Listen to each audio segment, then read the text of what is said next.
That's a very good point. One thing that you mentioned there, or at least something that resonates out of what you're saying is, there's an element of privilege and sort of trajectory, right? One thing leads to the other, which leads to the other. And it's kind of hard to know the nature versus nurture part of things. It's hard to dissect those two. There's a guy called Scott Shane, I believe, that tried to study if genetics actually have a role to play in how successful you'll be, looking at, DNA and all that, those types of things. And he strongly believes that there's a correlation between your DNA and how much money you're going to make and how successful you'll be. The exact, outgoings of that study I don't exactly have with me, but it's just interesting that nature versus nurture topic is hard to really dissect. In terms of entitlement, right? I mean, you work with a lot of youth entrepreneurs, and there's this myth, or I don't know if it's a myth, but conventional wisdom that young people are sort of entitled, I'm going to be successful, or they expect to see success tomorrow or the day after, right? I don't know if it's because of the Instagram or sort of social media, where everyone thinks, oh, that guy was successful after, working for a week or 2 weeks. And they don't really know that it takes years in order to be a successful entrepreneur. So that sense of entitlement, do you see that with a lot of young people that are trying to become entrepreneurs, and that sort of impatience to get to the end goal of that destination?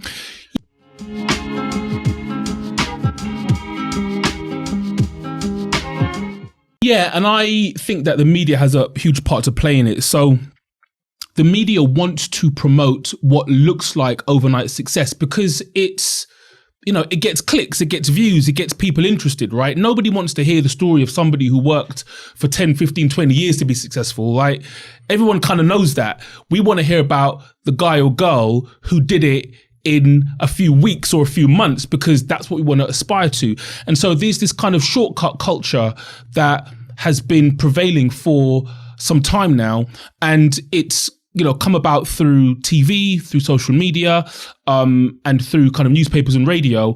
And so the next generation, they adopt that because obviously, if there is a shortcut, then naturally humans want to take that shortcut.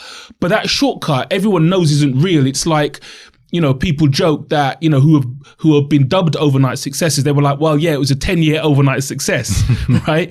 And actually there was a lot of groundwork done, decades of groundwork for me to be able to, even if it was overnight, then there was a whole bunch of scenarios that just came together, click, click, click, to actually make that possible. And it wasn't just because, the stars had aligned or someone sprinkled magic dust over me, right? And for every one of those who ultimately, is luck, there are tens of thousands who that isn't the mechanism for, that's not the blueprint for. And just like anything else, if you want to be successful in any discipline, in any industry, you've just got to work for it. But kids kind of don't want to hear that, right? And social media isn't helping because there are all of these get rich quick entrepreneurs who are out there, kind of putting up the cars and the houses and all the rest of it. And people are buying into it, not just kids, adults are buying into it. So, we do our best to try and unpick that and say, well, actually, in reality, it is hard work. But the caveat is the hard work is okay if you're doing something that you love.